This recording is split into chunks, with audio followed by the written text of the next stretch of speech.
obviously there's a lot of history in this band.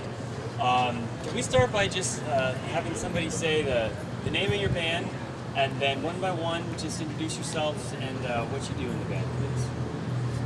Chocolate Watchband. David Aguilar, lead singer. Tim Abbott, lead guitar player. Gary Andrijasevich, drums. Daryl Hooper, keyboards and guitar. Alec Palao, bass. How long has your band been together? Since 1966. And now is this the original lineup, or? No, it's changed several times through the years. Well, a very quick primer is from the very first Chocolate Watch Band was formed in Los Altos, California in 1965. Gary Andrijasevich was a drummer. They broke up at the end of 65, reformed in early 66. David Aguilar became lead singer and took over the band, directed it. That band split in the summer of 67 and regrouped. Tim Abbott became lead guitar. And then the band came to an end at the end of 1967 and reformed in 1999 for an event in San Diego. And I came along to play bass a little while later. I'm sort of like a archivist of the band. I've done a lot of reissues of their older material and stuff and grilled them like tuna melts. And most recently, Daryl Hooper, who was a member of a very famous Los Angeles band who had hit records in the 1960s, the Seeds, Sky Saxon and the Seeds, he started working with the band. This is like his second gig last year. So, Yeah, I had a lot of offers through the years, but Alec came along and introduced me to the rest of the band members, and I had a great bunch of guys, and we worked together really well, and he said, let's do some gigs, and I said, okay, let's do it. Awesome. You guys sounded fantastic. Thank you. Thank you very much. Thank you. Question. So you guys don't play very often. What about the Tiki Oasis makes you guys actually come together to play an event? What's special about this event that actually makes you guys get together and play? Well, we've had a lot of offers, and they mainly come to me, and I kind of know where our threshold is what we want to do. The events have to be kind of the right vibe, the right audience for us, and we've just we've wanted it to be, there's a certain thing that we're looking for, and Tiki Oasis has just fit the bill, and then we added the whiskey show to the weekend as a kind of warm up before we came down here. It was a good thing actually, because it helped us get some of the wrinkles out of our show.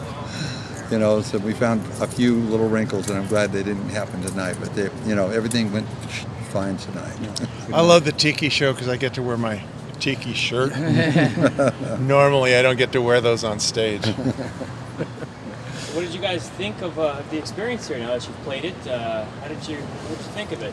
Love the audience. Good. Love the audience. Yeah. They were right They there were. with us. Yeah.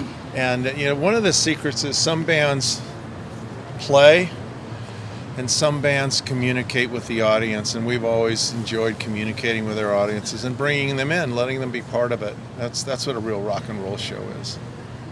Yeah, you could feel it tonight. Great vibe. Yeah.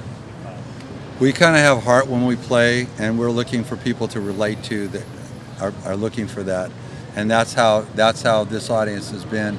Our fans are really dedicated, and they're just scattered all over the place. But when we play, they come together. I'm surprised. I mean, people will fly here for thousands, hundreds of miles, drive to see us, and we really appreciate the support that they brought us through the years. And there's several times when we remarked to each other how lucky we feel that we still have people out there who want us to play for them.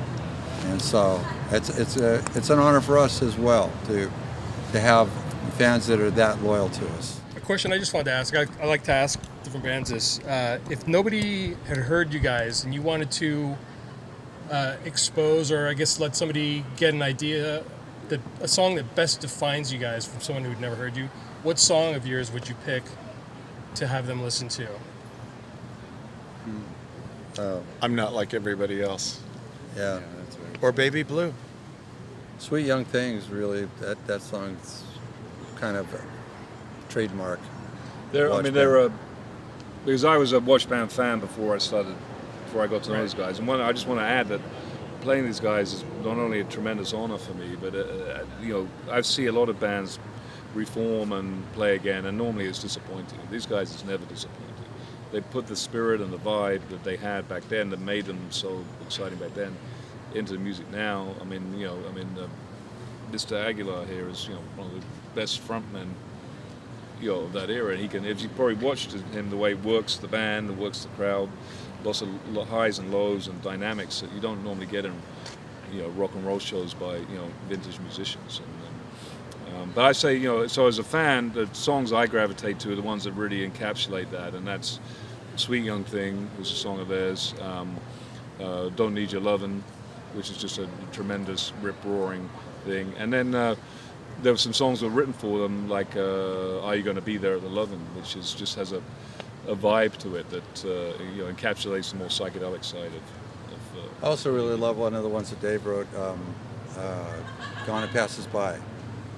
Because I think it's very distinctive, because we go through a lot of different, there's so many different things going on with it. I started on sitar with it, and then the way we're doing it now, especially the way we're doing it now, because like half the song I'm playing sitar, and then I put it down, pick up my guitar, go into some slide work, and then the song, at first it's kind of moody 60s, very trippy, kind of acidy, Fillmore thing, and then we start really bluesing it up a little bit, and then it just powerhouses at the end and really shreds.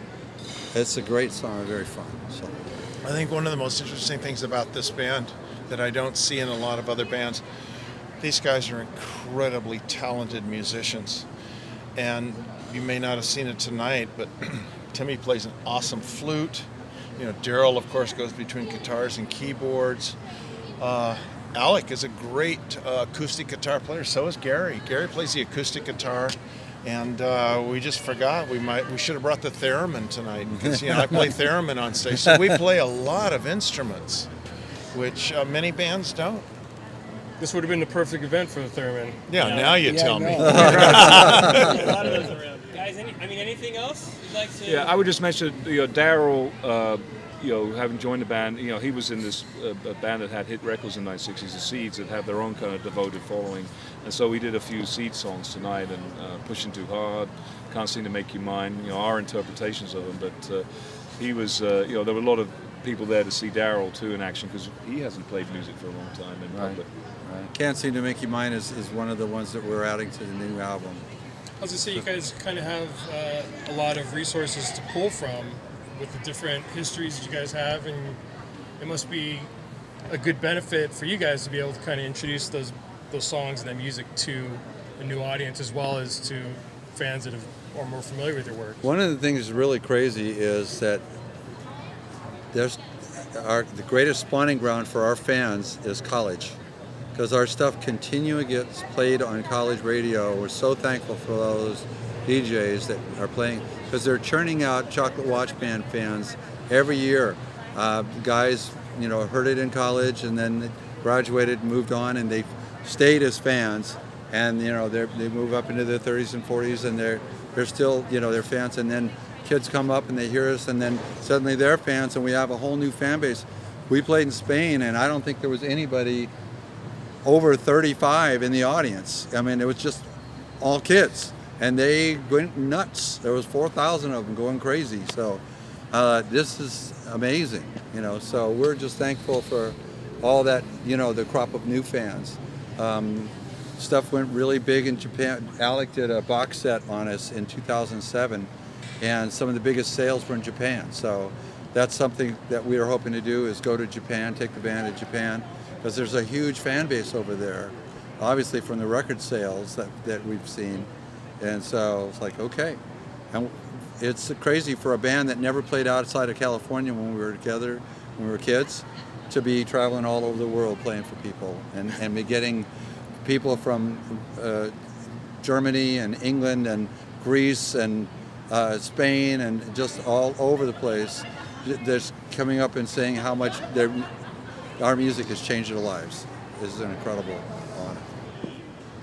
One, Count of 4. 1, three. 2, 3, 4. Tiki Oasis 2015 rocks. totally.